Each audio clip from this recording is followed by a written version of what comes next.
আগামী 12 তারিখ আপনারা না বসুক বসুক বসুক বসুক আগামী 12 তারিখ আপনারা সকাল সকাল ঘুম থেকে উঠে ইনশাল্লাহ ভোট কেন্দ্রে গিয়ে ধানের শীষে ভোট দিবেন ইনশাল্লাহ। ঠিক আছে, ধানের শীষে ভোট দিলে সবার আগে আপনাদেরকে স্থায়ীভাবে পুনর্বাসন করা হবে।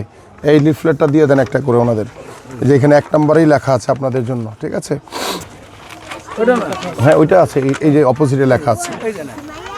পুনর্বাসন করা হবে এবং আপনাদের রাস্তাঘাট যা যা সমস্যা আছে এগুলো সমাধান করা হবে। এবং আপনারা একটু সতর্ক থাকবেন। আপনাদের কাছে যদি কেউ এনআইডি নাম্বার কিংবা মোবাইল নাম্বার চায় বিকাশের, কাউকে দিবেন না। যদি আমার কথা বলে তাও দিবেন না ইনশাল্লাহ। ঠিক আছে, এবং আপনারা সকাল সকাল গিয়ে সবাই মিলে ভোটটা ধানের শীষে দিবেন। দিলে সবার আগে আপনাদেরকে স্থায়ীভাবে পুনর্বাসনের ব্যবস্থা করা হবে।